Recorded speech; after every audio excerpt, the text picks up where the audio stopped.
Om Swastiastu, selamat pagi bersama saya kembali Tagrisya dalam acara Panorama Dialog 1 Jam. Dan untuk pagi hari yang cerah dan menghijau pada pagi hari ini, saya di sini tidak sendiri karena kita seperti biasa menghadirkan tokoh-tokoh tentunya untuk membangun dan berkontribusi di Bali ini. Seperti salah satunya ada di sebelah saya, yaitu Bapak Profesor Dr. Imade Bandem MA. Langsung saja kita sapa. Om Swastiastu. Om Swastiastu. Swastiastu Bapak. Punapi gatre atau apa kabar ini Pak hari ini Pak? Becek-becek kemauan, baik-baik sekali. Baik-baik sekali. Wih, vibrasinya terasa sekali ya.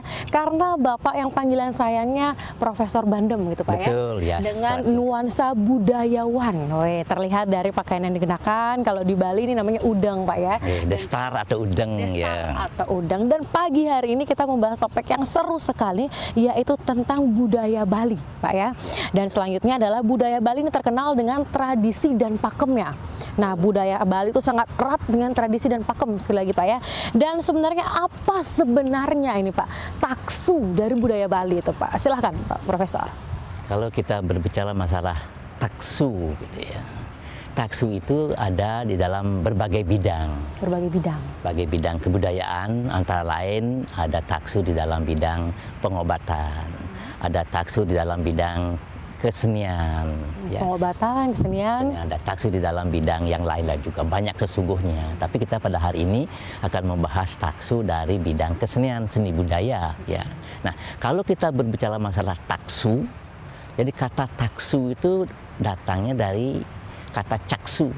Caksu itu artinya taksu dari caksu dan artinya ya itu artinya mata penglihatan. Mata penglihatan. Sinar ya, gitu Pak. Sinar seseorang terhadap berbagai masalah yang dia kuasai. Talent ya. Talent. Mulai dari bakat dan talent gitu. Nah, jadi taksu itu di dalam kesenian Bali, dalam seni budaya Bali itu harus ada dua hal yang menarik. Dua hal yang menarik gitu Pak. Jadi dua faktor yang menarik. Penting sekali. Nah, apa itu yang penting itu Pak Bandem? Faktor yang pertama adalah faktor internal. Internal. Faktor dalam. Faktor jadi dalam. Aspek dalam dinamakan. Aspek dalam. Jadi seseorang atau kelompok yang akan melakukan kesenian itu, seni budaya itu harus memiliki satu motivasi. Motivasi dari dalam diri. Betul, ya? Motivasi dalam diri. Dan selama ini kita melihat bahwa kebanyakan orang-orang Bali, ya masyarakat Bali itu kalau mereka melakukan kesenian itu pasti motivasi yang pertama itu oleh karena adanya faktor agama. Faktor agama yang dianutnya. Agama, karena dalam agama Hindu itu dibutuhkan adanya seni tari, seni gamelan, dan seni-senian yang lainnya. Jadi mereka punya kemauan yang kuat dari dalam untuk melakukan sesuatu dalam kaitannya dengan agama dan nganyah di pura itu dedikasi ya. Jadi nganyah itu dedikasi, devotion ya. Setiap orang itu memiliki devosi. Kalau Anda pergi ke pura misalnya, atau saya pergi ke pura dalam upacara odalan misalnya, tentu saja saya ingin melakukan sesuatu. Kalau tidak bisa menari, orang mau bermain gamelan. Kalau tidak bermain gamelan, mereka menyanyi. Kalau yang wanita menjahitan, salah satu di antaranya. Atau menghias biasanya. Ya, menghiaskan, membuat dekorasi. Ya, dari buah atau busuk. Bisa membuat dekorasi dan lain itu, ya membantu orang helping chopping the meat. Jadi ngelawar kan istilah Balinya ngelawar. Jadi itu tradisi Bali kalau kita ngelawar gitu Pak. Selalu ada sesuatu yang dipersembahkan untuk kepentingan mencapai Tuhan yang Maha Kuasa. Tapi kalau misalnya kita berbicara tentang intern, sebetulnya banyak sekali Pak ya. Tapi ada faktor kedua tadi. Ada. Sebelum faktor kedua ada stimulasi. Ada dorongan, itu, ada rangsangan ya. Orang melakukan seni budaya di Bali, menari misalnya. Oleh karena ada rangsangan pariwisata. Kan gitu. Atau mungkin ada unsur turun-temurun Pak Bandem? Kalau itu ada juga dari bakat ya. Taksu itu bisa juga sesungguhnya dilihat dari bakat. Manusia itu kan banyak sekali bakatnya. Ada bakat matematika, ada bakat bahasa, ada bakat seni, ada bakat menari, ada bakat-bakat yang berkomunikasi dan lain-lainnya. Ya, kalau itu dibina secara psikologis, dapat pendidikan yang bagus, saya rasa taksu itu bisa muncul. Itu berkesinambungan semakin kuat gitu ya, jadi sesuai dengan bidangnya itu. Taksu itu kan karisma sesungguhnya. Karisma. Jadi seseorang memiliki karisma bisa mempengaruhi orang lain karena orang lain tertarik melihatnya. Dan tarian itu memiliki taksu oleh karena tariannya bagus, ada dorongan yang kuat dari dalam dirinya. Nah, kemudian taksu itu juga lahir oleh karena ada stimulasi dari lain. Orang mencipta tarian, seni budaya di Bali itu kan oleh karena ada pariwisata. Itu misalnya, jadi orang lain yang menyuruh sehingga dia berbuat sesuatu dan sebagainya. Berarti memang proses awal dari dalam diri sendiri, kemudian ada ada rangsangan stimulan, dan yang terakhir ini Pak. Nah, yang terakhir ini kan dia harus mampu menyatu dengan masyarakat. Menyatu, disenangi oleh masyarakat. Berarti kalau di agama Hindu bukan hanya parayangan gitu Pak ya, pawongan juga pelemahan begitu Pak ya. Dengan masyarakatnya itu aspek dalam. Nah, aspek luarnya tadi yang Anda tanyakan itu tentu terkait dengan faktor seni budaya sendiri. Misalnya dalam tarian Bali, kostum itu memegang peranan penting. Kan itu untuk membangun. Jadi bukan hanya jiwa menarinya begitu ya, tapi kostum yang digunakan sangat mempengaruhi Pak Bandem ya. Kemudian ada makeup. Kan semua membuat orang charming, membuat orang cantik. Sama kayak saya menggunakan makeup ini Pak. Jadi itu juga menyebabkannya. Lalu kemudian tentu saja seni-seni itu memiliki fungsi-fungsi. Ya, fungsinya ada seni wali, ada seni bebali, ada seni Bali-Bali. Ini kontekstual seperti itu. Jadi sebenarnya kompleks Pak ya, mulai dari dalam diri, kemudian ada stimulan dan juga ada lingkungannya seperti itu. Tentu itu yang menyebabkan orang memiliki karisma dan taksu. Nah, sebenarnya berarti kalau di Indonesia kan karena taksu itu berupa bahasa Bali gitu Pak ya. Betul. Di Indonesia kan berupa karisma. Ya, karisma. Ya. Jadi, karisma itu sudah melekat gitu Pak ya pada diri. Jadi kalau karisma itu namanya state present. Bagaimana Anda menampilkan diri ya di hadapan publik, di hadapan penonton, di hadapan orang, dan itu bisa diterima oleh masyarakatnya. Gitu. Jadi ya itu ya. Berarti first impression-nya ya Pak ya. Jadi pertama kali melihat sudah ada taksunya. Taksunya, ada greget ya dalam bahasa Jawanya greget. Benar, kekinian sekali ternyata Pak Bandem ini yang greget ya Pak ya. Dan seru-seru saya kita bahas kalau tentang taksu Bali. Nah, berlanjut sekarang tentang bagaimana kaitannya dengan budaya dan agama di sini Pak, menghadapi taksu yang sudah ada tadi. Ya, ini tentu saja ya oleh karena dasarnya taksu itu adalah berkaitan dengan agama dan budaya itu sendiri gitu ya. Jadi dalam berbagai kegiatan, di dalam berbagai kesempatan orang harus membangun taksunya. Misalnya dalam tarian, untuk bisa membangun taksu dengan baik ya mereka harus pelihara, harus kita gali seni-seni yang lama, lalu kita kembangkan, lakukan transformasi supaya seni itu tidak usang, seni tanpa itu meninggalkan begitu Pak ya. Tanpa meninggalkan akarnya, lalu mereka menggarap, menciptakan berdasarkan seni-seni yang klasik. Nah, kalau ini ditransformasikan, ya dihidupkan kembali, diberi jiwa baru, saya rasa taksu itu masih makan semakin hidup. Semakin hidup. Jadi transformasi itu kemampuan untuk menghidupkan kembali. Jadi oleh karena itu di dalam taksu dibutuhkan keterampilan juga.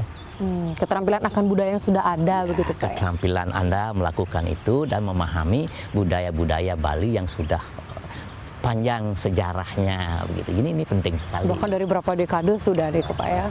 Dekade, bahkan berabad-abad sebelum. Wow.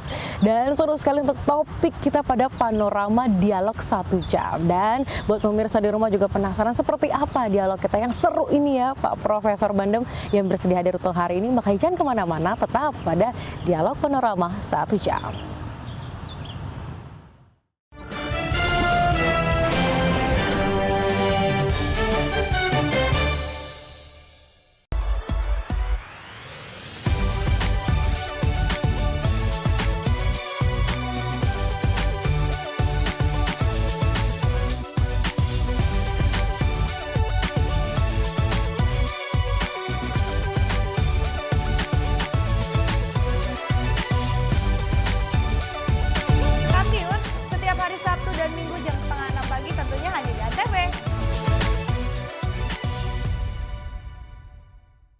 Di sini kami memberikan berita aktual dan secara langsung. Laporan langsung dan terhangat disaksikan warga dari berbagai penjuru dunia. Kita punya banyak berita seru. Paling update langsung dari lokasi. Masih terus digelar oleh Polsek Kebayoran Baru. Langsung dari Simpang Gadok, Ciawi, Bogor, Jawa Barat. Dan pastinya menghibur. Masih soal hewan nih. Misalnya Selamat Malam Indonesia pengen tahu sejarahnya. Boleh. Kenapa nyindennya bawa-bawa ular? Selamat Malam Indonesia, Senin sampai Jumat jam 12 malam.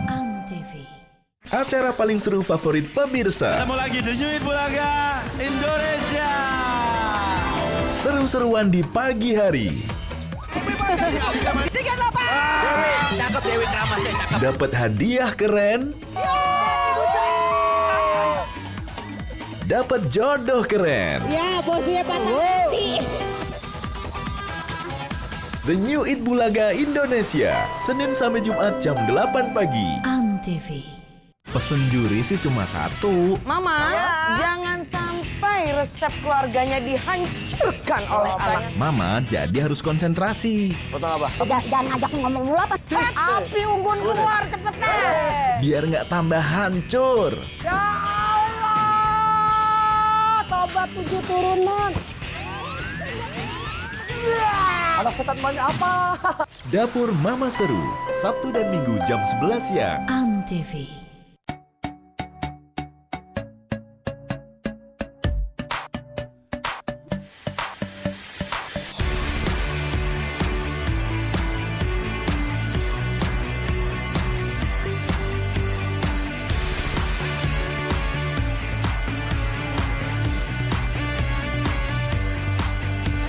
Simak informasi selengkapnya hanya di Total Football hari Minggu jam 6 pagi di Antv bersama saya, Franda.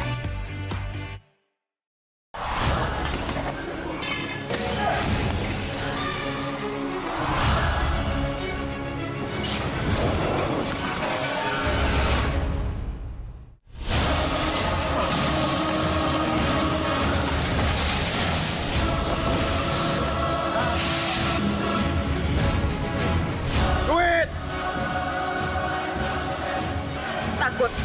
Enggak. Ya lapar.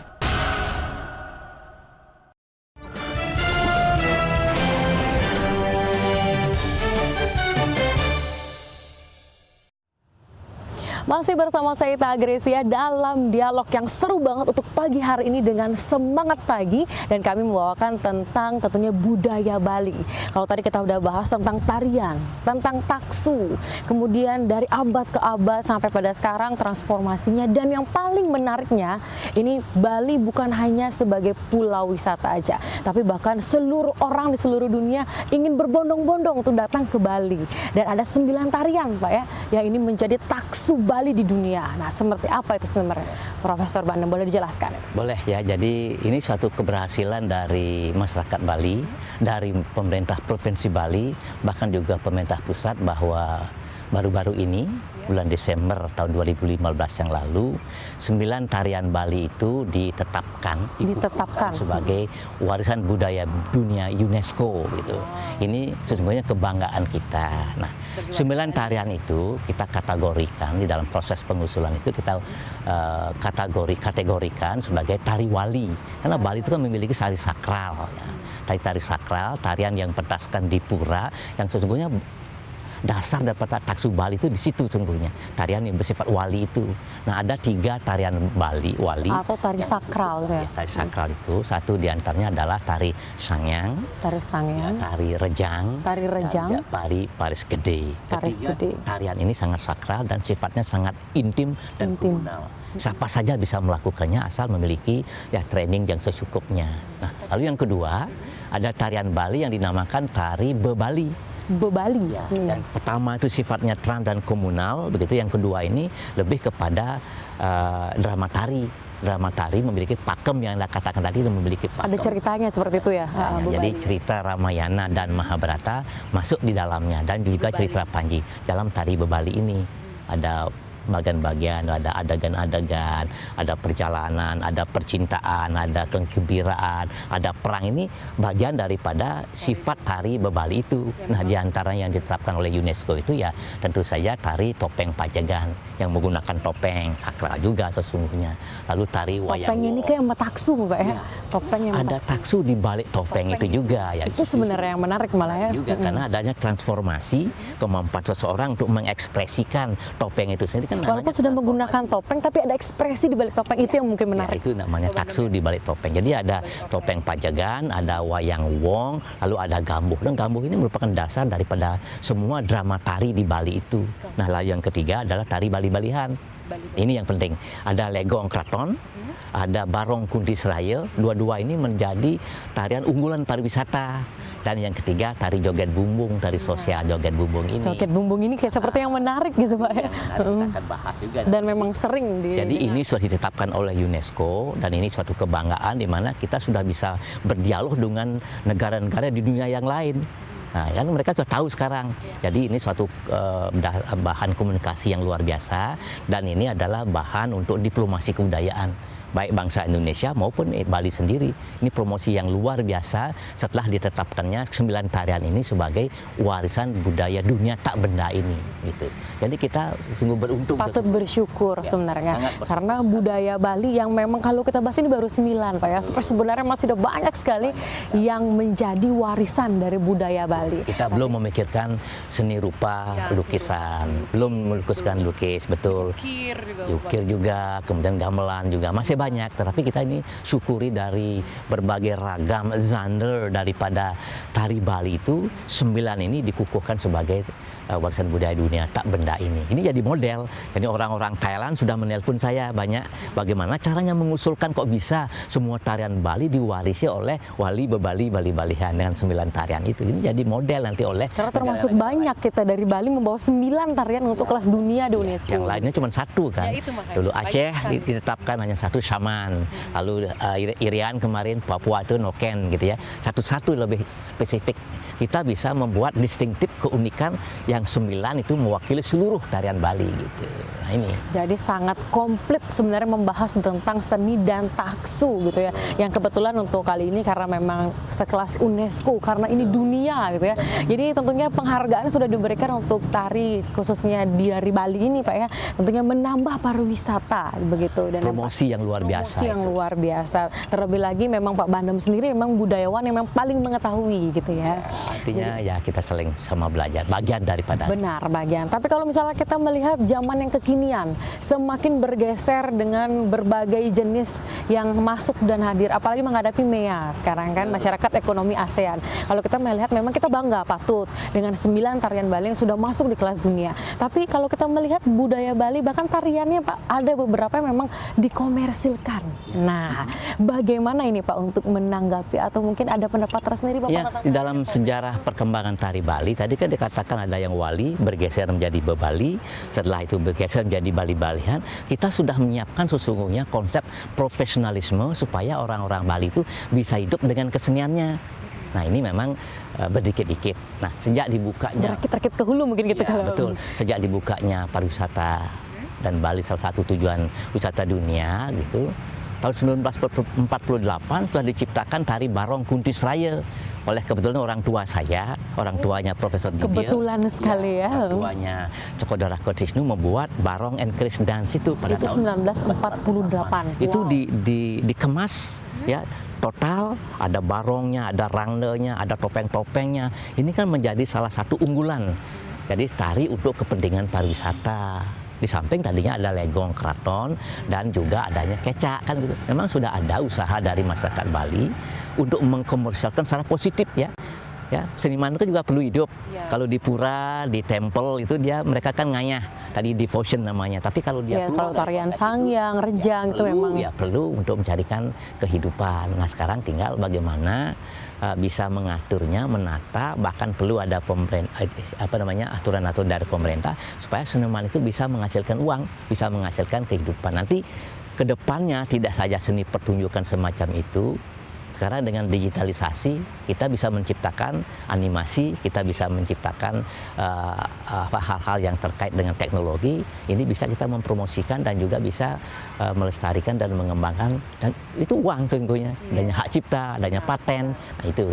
Ternyata Profesor Bandem ini sangat luar biasa Pak ya pembicaraan kita. Ini bukan hanya dari budaya 1948 yang kebetulan memang dari orang tua Profesor Bandem sendiri, kemudian bergeser pada semakin kekinian yang akhirnya menciptakan lapangan pekerjaan juga dan komersil. Tapi yang paling serunya lagi adalah digital tadi Pak ya. Iya. Jadi sekarang semua karena memang bermain gadget dan media sosial semakin update, tarian juga bisa. Nah tadi seperti itu. Jadi kan seni itu ada dua, seni hulu, seni penciptaan.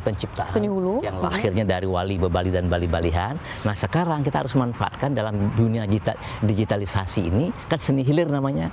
Kita membuat seni-seni itu dijadikan animasi, dijadikan multimedia, jadikan CD-ROM, kemudian kita bisa mendapatkan royalties ya dari sana. Dan ini memang harus ada aturan, harus ada ketetapan dari pemerintah, harus dari pemerintah. Ya, agar tidak asal ada badan hukumnya juga. Hukumnya yang untuk mendapatkan suatu hak cipta dan royaltis kemudian. Wih, mantap sekali. Topik kita hari ini semakin seru saja dan memang terasa sekali aroma kita di sini membahas tentang budaya dan taksu Bali begitu Pak ya. Kebetulan juga kita sedang melakukan syutingnya di Bali Pak. Jadi benar-benar mendapat gregetnya. Semakin greget untuk topik kita pagi hari ini, makanya pemirsa jangan kemana-mana, masih pada Panorama Dialog 1 Jam.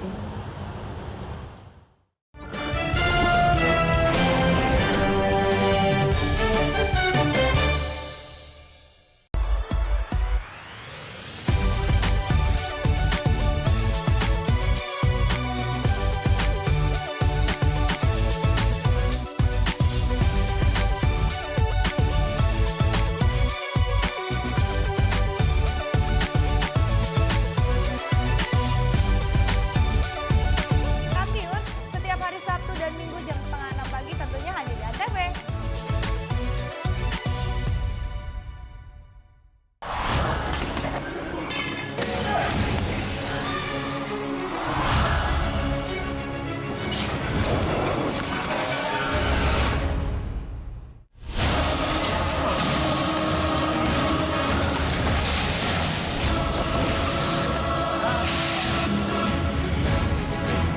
Duit.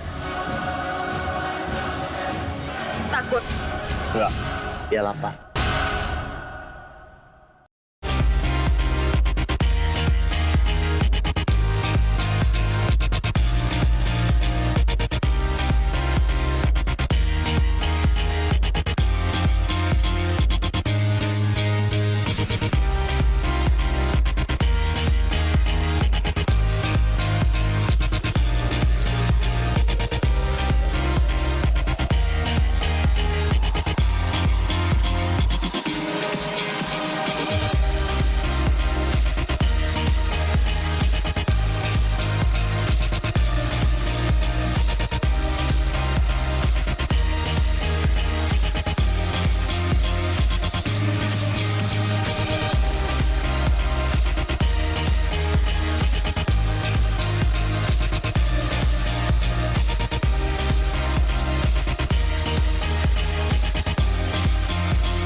Simak informasi selengkapnya hanya di Total Football hari Minggu jam 6 pagi di Antv bersama saya, Randa.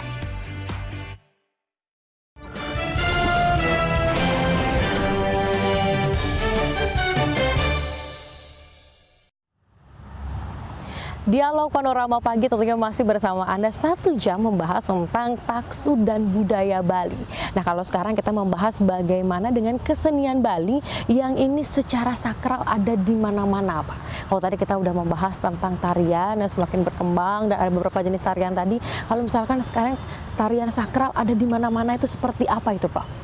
Betul, kalau tarian sakral itu ada di mana-mana oleh karena kontekstual. Orang luar mungkin berpikir, Pak, kenapa tarian Bali ada di mana-mana begitu, Pak? Jadi tarian Bali itu secara tradisional ada, kemudian itu keadaan sakral itu kontekstual.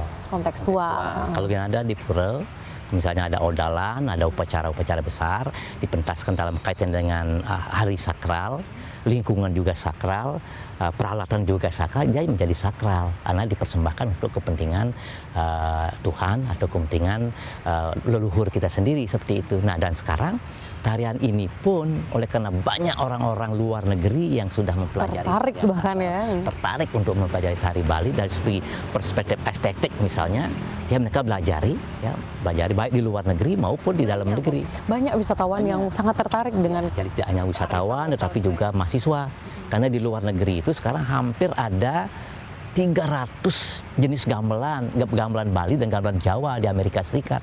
Itu menjadi kurikulum dipelajari oleh orang-orang Amerika.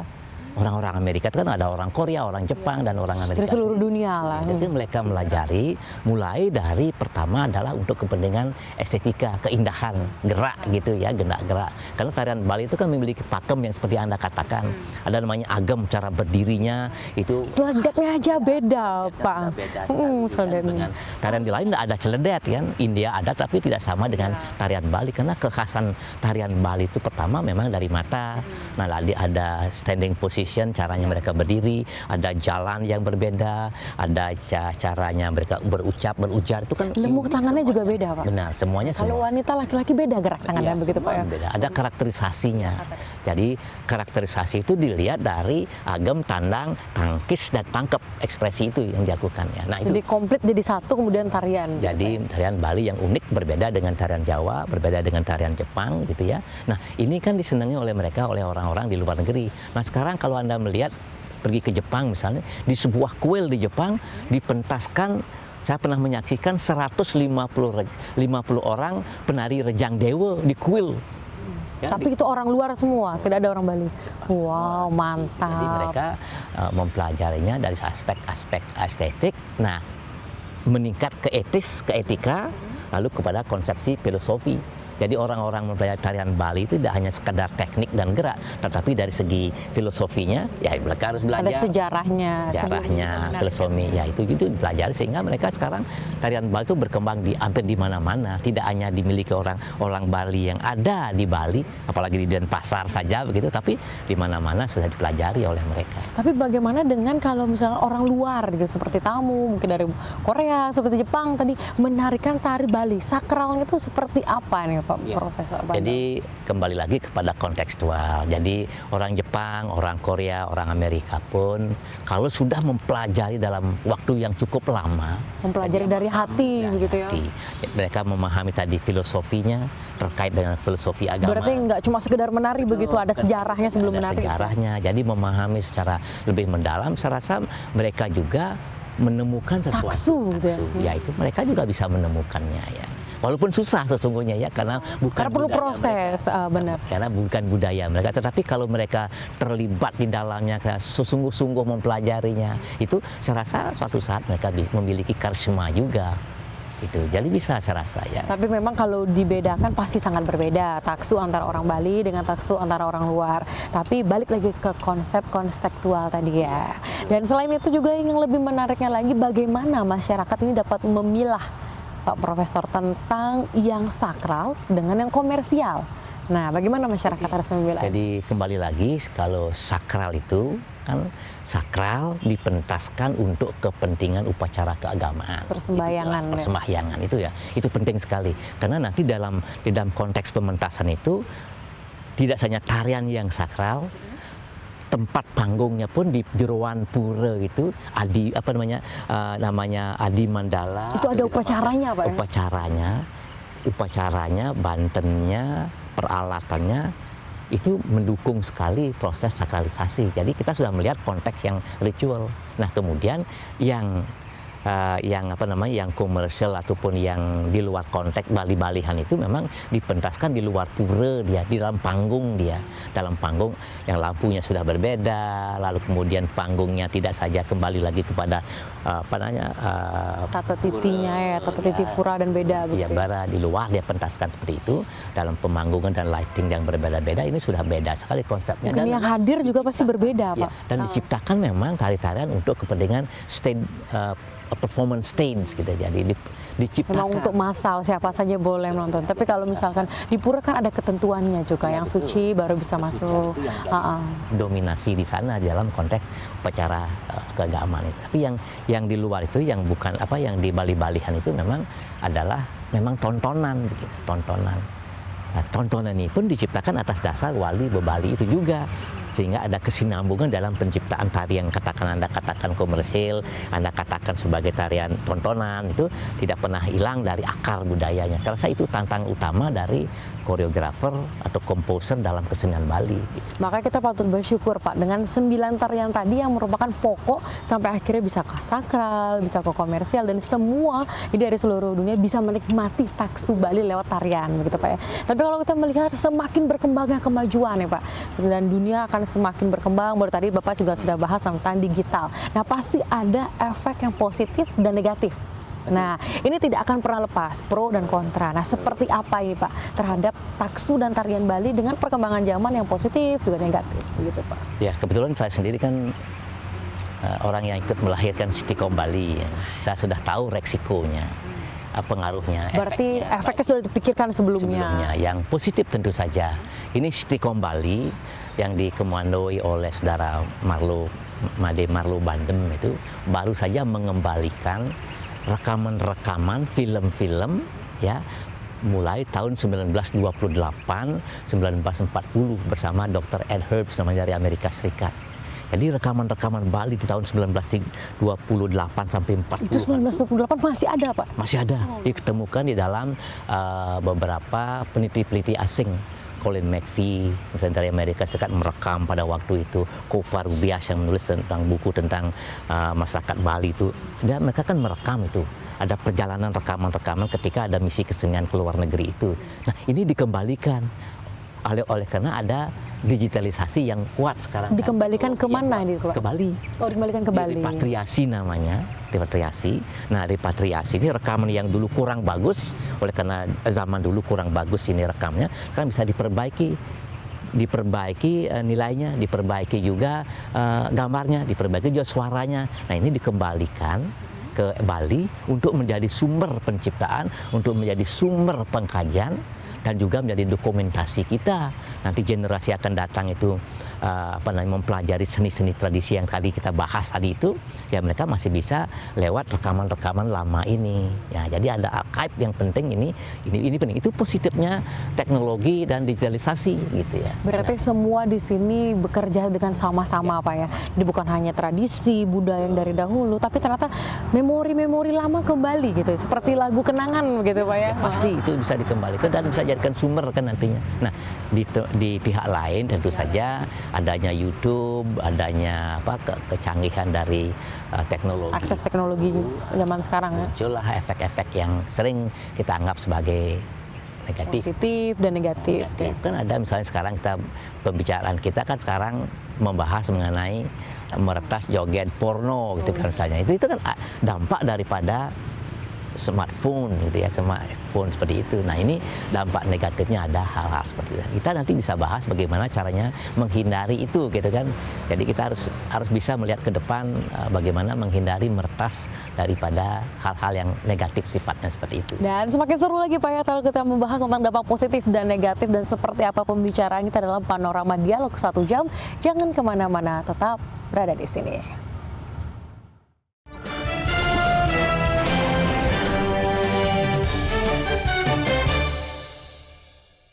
Di sini kami memberikan berita aktual dan secara langsung. Laporan langsung Dan terhangat. disaksikan warga dari berbagai penjuru dunia. Kita punya banyak berita seru. Paling update langsung dari lokasi. Masih terus digelar oleh Polsek Kebayoran Baru langsung dari Simpang Gadok, Ciawi, Bogor, Jawa Barat. Dan pastinya menghibur. Masih soal hewan nih. Kalau misalnya Selamat Malam Indonesia pengen tahu sejarahnya. Boleh. Kenapa nyindennya nggak bawa-bawa ular? Selamat Malam Indonesia, Senin sampai Jumat jam 12 malam.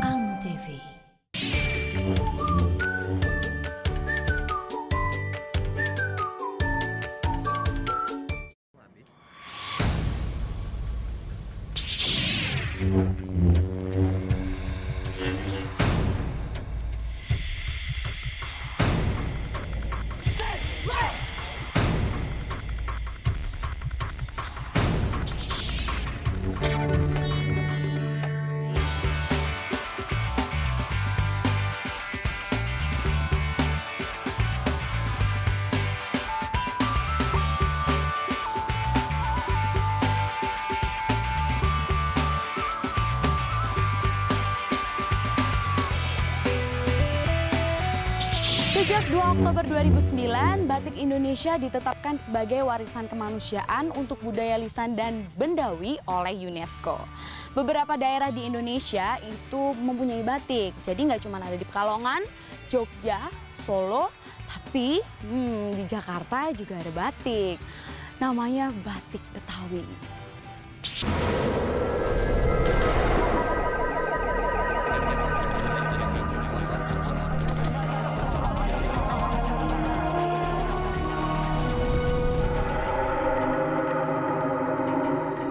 ...2016, status masih nggak jelas. You single, in Indonesia single. Dibuat asik aja. Kok pasti? Bareng yang cantik dan ganteng di sini. Ayo sing. Jessica. Aku. Tuh cewek. Siapa sih? Dijamin jadi jago ngegombal. Kelapa muda bikinin jamu. Cakep. Cowok tampan yang kamu cari sudah ada di hadapan kamu. Facebookers, Senin sampai Jumat jam 4 sore. Antv. Permintaan maaf sudah tak berarti. Maafkan kami sayang. Kami tidak berhak melakukan ini padamu. Kesempatan mungkin tak ada lagi. Pria malang itu sangat sedih. Dia meminta kesempatan lain darimu. Aku tidak peduli. Aku tidak ingin bertemu dengannya. Keserakahan sudah terlanjur menguasai. Walau gadis itu tidak mau, keluarganya pasti akan memaksanya. Mereka itu orang miskin. Efsun dan Bahar, setiap hari. Antv.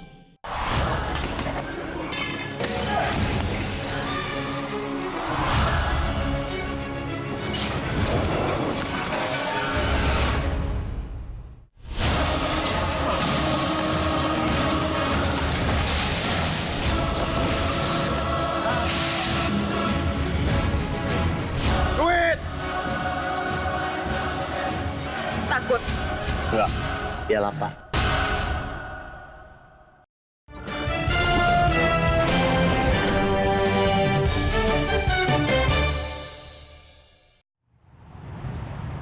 Masih bersama saya Ita Agresia, tentunya masih kita membahas topik dengan taksu dan budaya Bali dengan budayawan yang hadir pada pagi hari ini adalah Profesor Dr. Imade Bandem MA.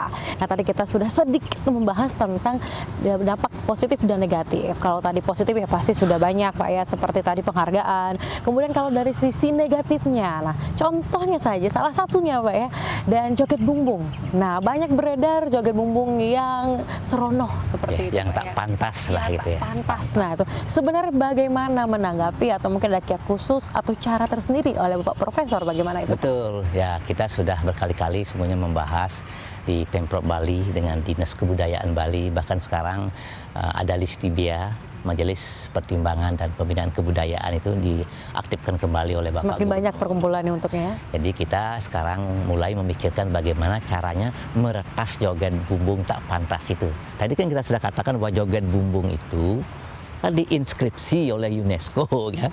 Nah, tiba-tiba sekarang banyak sekali di YouTube diunduh joget-joget yang kita anggap tidak pantas seperti itu.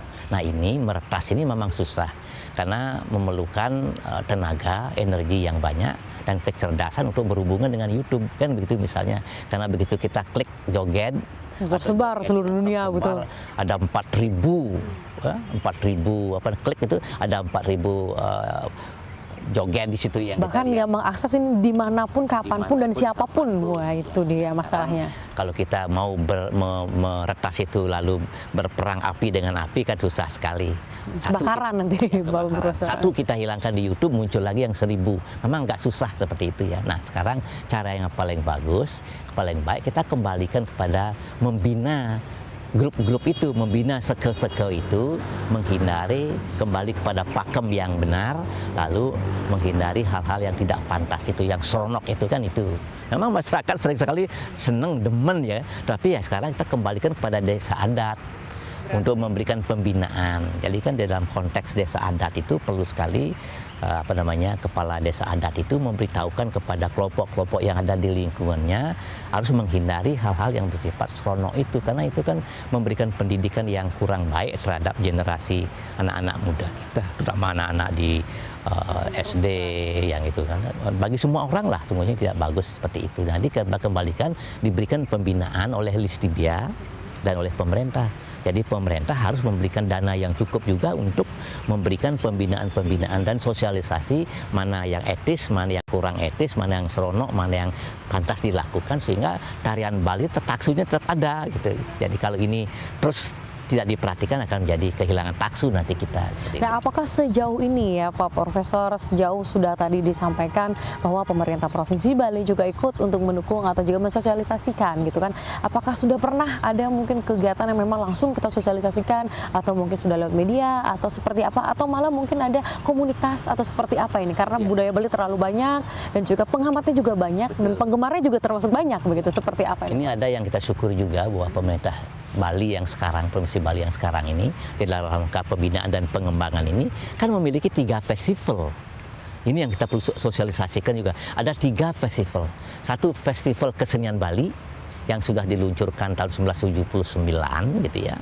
Nah, pesta kesenian Bali ini masih hidup. Juni sampai Juli 1 bulan.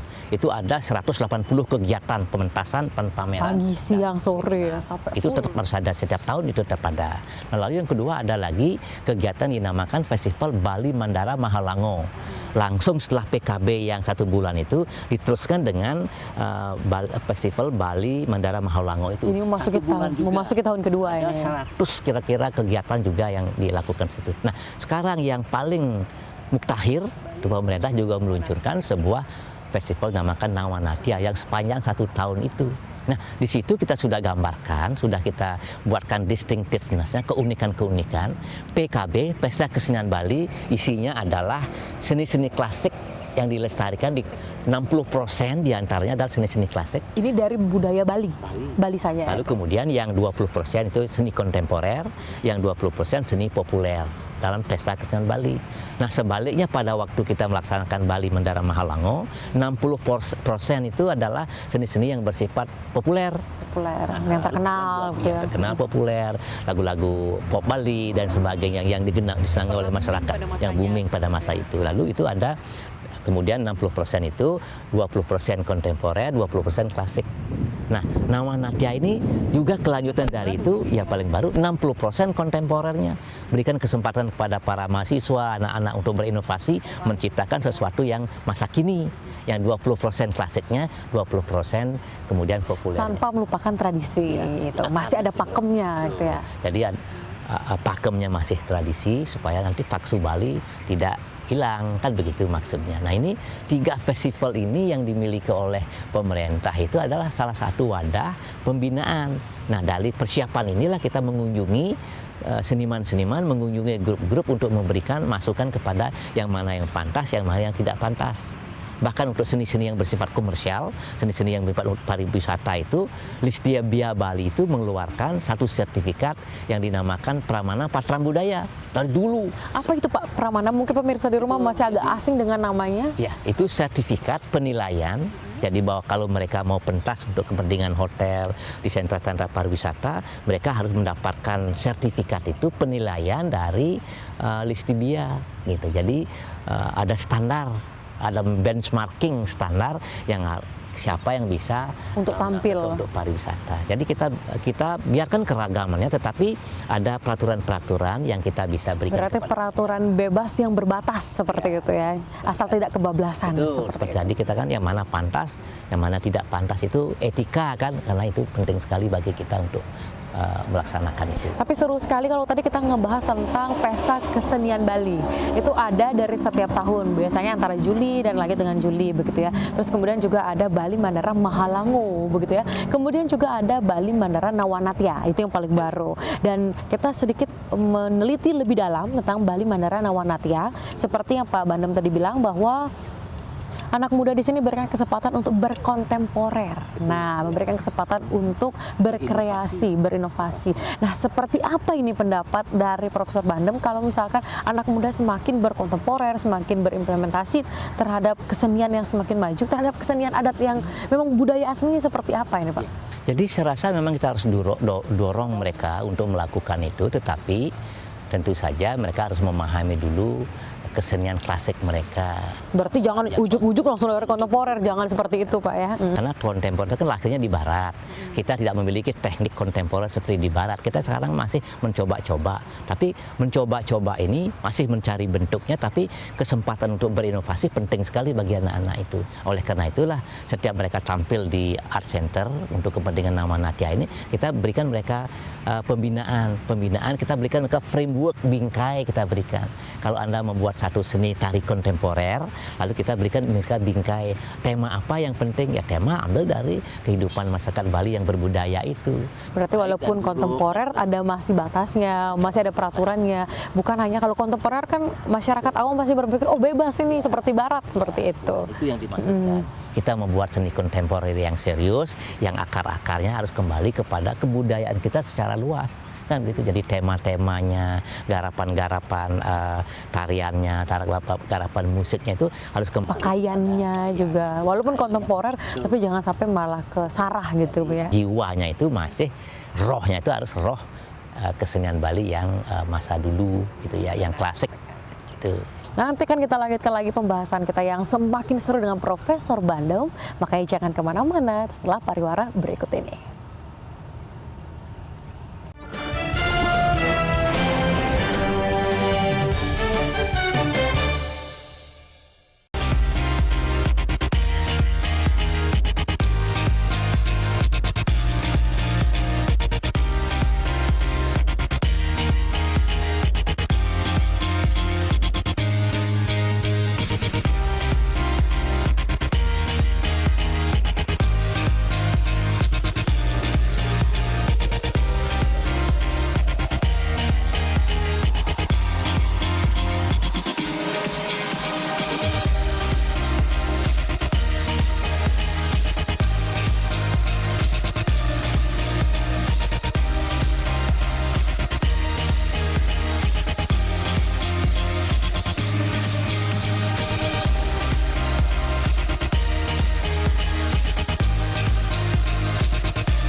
Di sini kami memberikan berita aktual dan secara langsung. Laporan langsung dan terhangat Disaksikan warga dari berbagai penjuru dunia. Kita punya banyak berita seru. Paling update langsung dari lokasi. Masih terus digelar oleh Polsek Kebayoran Baru. Langsung dari Simpang Gadok, Ciawi, Bogor, Jawa Barat. Dan pastinya menghibur. Masih soal hewan nih. Kalau misalnya Selamat Malam Indonesia pengen tahu sejarahnya. Boleh. Kenapa nyindennya nggak bawa-bawa ular? Selamat Malam Indonesia, Senin sampai Jumat jam 12 malam.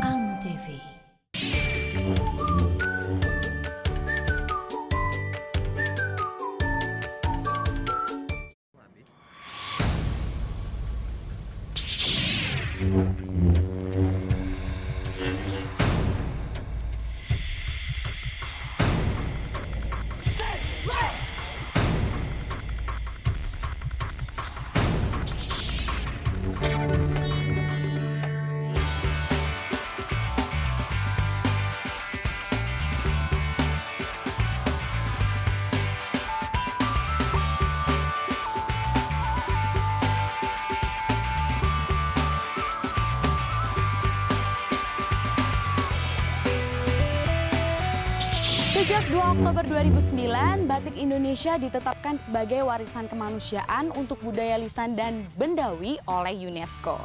Beberapa daerah di Indonesia itu mempunyai batik, jadi nggak cuma ada di Pekalongan, Jogja, Solo, tapi di Jakarta juga ada batik. Namanya batik Betawi.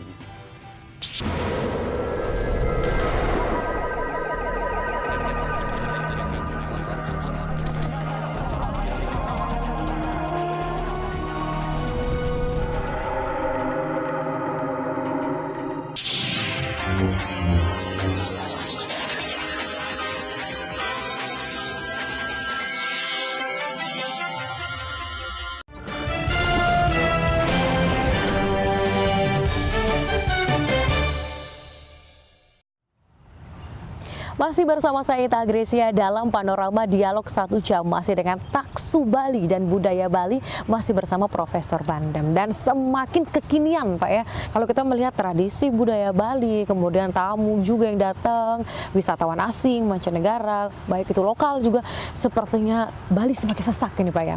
Semakin sesaknya Bali dengan semua budaya yang bertebaran dan juga tentang globalisasi yang semakin kekinian ini, sebenarnya apa yang harus dipertahankan ya Pak? Apa yang harus dipegang teguh ini sebagai orang Bali dengan budaya dan Taksu Bali ini Pak? Seperti apa?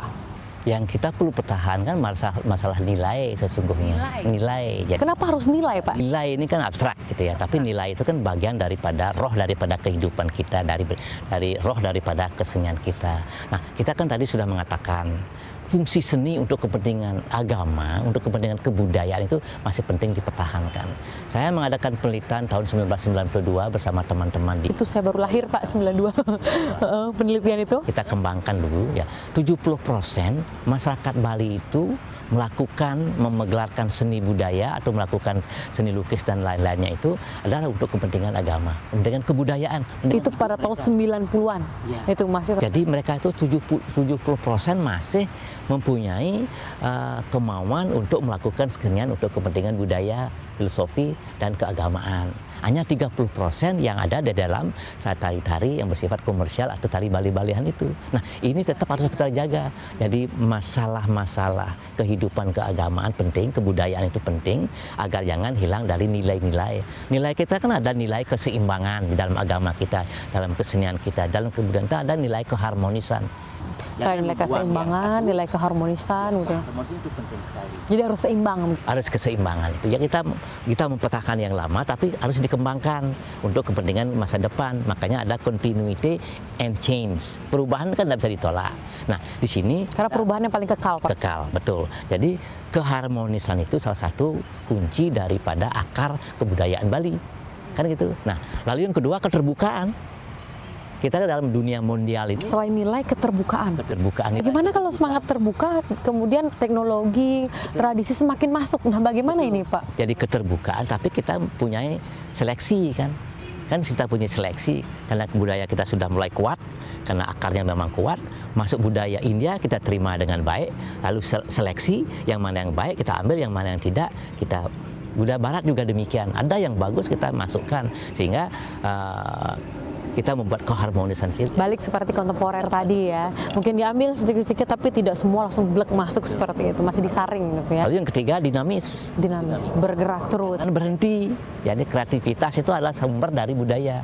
Lalu kalau Anda membicarakan masalah creativity, itu adalah sumber dari suatu kebudayaan. Kalau tidak ada kreativitas, tidak akan ada kehidupan apa-apa dalam hidup kita. Dan siapa saja yang bisa berkreativitas? Semua ini Pak ya? Masyarakat, seniman, ya budayawan, sastrawan harus terus menyiapkan kreativitas, menyiapkan bahan-bahan untuk kepentingan kehidupan kebudayaan itu. Sebenarnya ujung tombaknya itu dari yang masih seru sekali, dinamis itu. Iya, dinamis. Karena kalau kita melihat anak muda zaman sekarang kan suka ikut-ikutan. Ya. Oh ini booming, ikut-ikut aja karena banyak yang kesana. Nah, sebenarnya ujung tombak dari dinamis itu sebenarnya untuk menggerakkan dan untuk agar diikuti oleh semua generasi. Siapa? Itulah rohnya, kan masyarakat, seniman berarti ya? Seniman, karena mereka yang mampu melakukan transformasi, mengubah, menghidupkan dalam bentuk yang lain seperti itu. Nah itu yang ketiga. Yang terakhir saya ingin katakan bahwa untuk mempertahankan Taksu Bali ini, kan itu sustainable, berkelanjutan itu harus itu ya. Jadi kontinuitas ya. Maka itulah adanya pesta kesenian Bali, adanya Bali Mandara Mahalango dan adanya Bali Mandara Nalpanadya adalah wadah untuk mencari kulminasi masa yang depan. Jadi 4 itu penting sekali dalam dasar kebudayaan kita. Berarti di Bali ini sudah selama setahun penuh dengan pentas kesenian dengan porsinya masing-masing begitu Pak ya. Betul. Jadi untuk masyarakat Bali tidak ada alasan lagi sebenarnya Pak. Kenapa saya harus terpengaruh mungkin dengan tradisi luar? Boleh tapi harus disaring seperti itu. Dan festival ini kan melibatkan juga anak-anak sekolah. Jadi semua kalangan ya hadir ya. Semua kalangan, ada SMA, universitas bahkan. Jadi karena kan di situ modal kita, capital culture modal kita pada anak-anak ya, pada anak-anak muda yang akan bisa meneruskan konsep yang keempat tadi itu, keharmonisan, keterbukaan, dinamika dan juga sustainable. Dan nilai tadi yang paling pertama, nilai-nilai itu. Kalau itu dipertahankan, saya rasa roh taksu Bali itu akan tetap ada. Sama seperti pembicaraan kita, ada rohnya ini Pak ya. Dan kalau misalnya kita membahas semakin dalam lagi tentang budaya, tidak akan pernah ada habisnya Pak ya. Karena banyak sekali budaya dari Bali yang perlu kita perlihatkan di dunia ini. Tapi yang sebenarnya bagi Pak Profesor Bandem nih, yang sudah seorang profesor, melihat bagaimana anak muda zaman sekarang ini Pak, kita melihat yang anak SMP, SMA, dengan perkembangan zaman, kemudian ada seharusnya pesan atau saran ini untuk anak muda, generasi muda menghadapi globalisasi dan tidak lupa sekali lagi untuk meninggalkan taksu yang harusnya kita pertahankan sebagai generasi muda ini Pak. Bagaimana itu Pak Prof? Anak-anak muda kita itu harus mampu merenung. Ya, renungan itu ada. Kenapa yang pertama harus merenung Pak? Mungkin anak muda tidak pernah meditasi begitu Pak? Meditasi itu penting, jadi merenung itu penting, merenung untuk kepentingan sosial budaya mereka sendiri. Jangan terlalu banyak bermain iPad. Nah, itu yang direnungkan, mungkin boleh di-share apa yang direnungkan? Kehidupan, lalu partisipasi dalam berbagai bidang kesenian, karena dengan merenung itu kan timbul kreativitas. Nah, kreativitas itu baru mewujudkan kegiatan-kegiatan yang bernuansa budaya seperti itu. Baca yang banyak anak-anak sekarang, membaca banyak. Kayaknya banyak baca di handphone, Pak. Jadi baca literatur ya, karena literatur itu kan merupakan living tradisi yang living ya. Ya baik dalam bidang keagamaan boleh, kebudayaan boleh, puisi-puisi boleh. Yang penting ada banyak bacaan, karena di situ mereka memberikan renungan, mereka memberikan konsep-konsep kreativitas dalam bacaan itu. Jadi saya rasa kreativitas itu akan menjadi modal utama bagi anak-anak ke depan untuk mengembangkan dirinya seperti itu. Dan jangan dilupakan bahwa kita sudah memiliki tradisi yang begitu kuat. Tradisi and modernity selalu ditabrakkan, kita jangan, harus diharmoniskan gitu ya. Jadi tradisi hidup, kemudian yang modern itu kita pelajari untuk menguatkan tradisi, itu yang pentingnya. Ya tadi kita katakan komputer, digitalisasi, kita pelajari dengan bagus karena kita perlu smart kan, kita mau berkomunikasi, kita perlu bertanding dengan orang-orang di Amerika, di Jepang. Harus tetap menggunakan digital. Ya, harus bisa mampu menggunakan itu. Nah, sarannya sepertinya sudah sangat matang, tapi untuk yang terakhir di akhir segmen ini Pak, bagaimana kreativitas yang harus tetap kita timbulkan, harus tetap kita jaga, mengingat kalau sekarang begitu Pak, kalau hanya kita mengikuti akan tergerus Pak, bahkan kita lupa, sepertinya harus ada ditambahkan, bahkan kalau wisatawan datang ke sini, loh kok sama, mungkin seperti itu kata mereka. Dan sebagai generasi muda tentunya untuk yang meneruskan untuk kedepannya, kreativitas apa yang mungkin harus dijaga, ditumbuhkan atau ditimbulkan, seperti apa itu Pak? Kalau kreativitas itu ada metodologinya. Ada metodologinya, ada caranya. Jadi anak-anak muda yang inovasi itu, kalau mereka ingin berkreativitas untuk masa kekinian itu ada cara, ada metodologinya. Satu, mereka harus mampu melakukan eksplorasi. Ya menonton yang banyak, menonton kesenian yang banyak. Sama seperti tadi membaca yang banyak seperti itu ya. Satu eksplorasi. Di sana mereka mencari tema-tema, nilai-nilai untuk garapan kontemporer mereka. Nah setelah itu baru mereka melakukan percobaan-percobaan. Jadi ada eksplorasi, ada improvisasi atau percobaan-percobaan. Ya mereka harus berani mencoba. Try itu harus dilakukan seperti itu. Nah kalau mereka sudah mendapatkan tema yang bagus, lalu bentuk yang bagus, mereka baru membentuk yang terakhir. Mau apa? Mau melukis? Silahkan di dalam kanvas, mau menari, silahkan dalam gerak-gerak yang bagus. Jadi itu proses seperti itu harus dilalui. Tidak bisa hanya menari mengikuti meniru ciptaan luar negeri. Tidak demikian. Kita harus melakukan eksplorasi, penelitian lah. Jadi nanti syaratnya akan ada karya seni rupa ataupun seni sastra ataupun seni pertunjukan yang berbasis penelitian. Eksplorasi. Berarti bukan hanya ikut mengikuti, tapi harus terus mengadakan penelitian. Jadi semakin maju harus semakin banyak malah penelitiannya Pak ya. Jadi bukan hanya kata peneliti itu orang dulu, bukan seperti itu. Siap orang sekarang melakukan eksplorasi, itu yang penting. Oke, tidak terasa sekali nih Pak Profesor. Ternyata 1 jam sudah bersama Anda dalam Panorama Dialog 1 jam. Dan terima kasih banyak ini Pak Profesor sudah bersedia hadir sama-sama taksu dan budaya Bali. Semoga pemirsa dimanapun Anda berada, apa yang sudah kita bahas tadi tentang taksu, budaya, seni, dan seluruhnya dapat bermanfaat untuk Anda dimanapun berada. Akhir kata saya Ita Agresia pamit undur, dan juga Bapak Profesor Dr. Imade Bandem MA selaku budayawan Bali pamit undur, dan kita tutup bersama-sama dengan para Santi. Om Santi Santi Santi Om. Sampai jumpa. Terima kasih.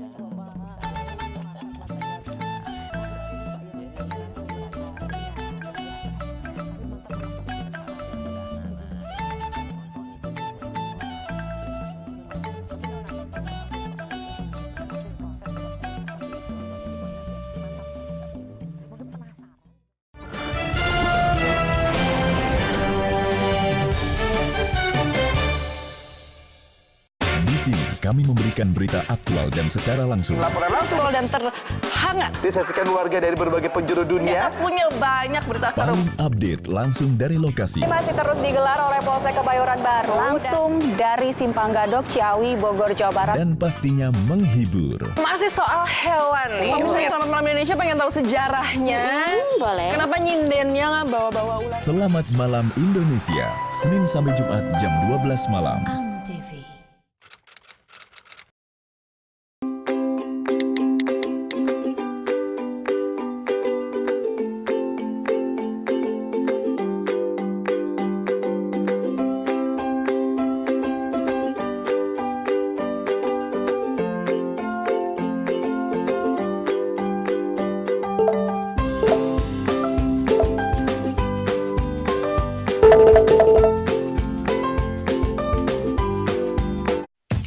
Kejutan Antv hadir untuk warga Cengkareng. Bareng geng Facebooker yang super kocak. Masak air! Bagi-bagi hadiah senilai jutaan rupiah. Foto bu, foto. Ada yang nggak kuat, mamanya aja yang bawa. Dan ada cantik Antv buat para ibu. Antv keren! Nantikan kejutan Antv selanjutnya.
Selengkapnya hanya di Total Football hari Minggu jam 6 pagi di Antv bersama saya, Rangga.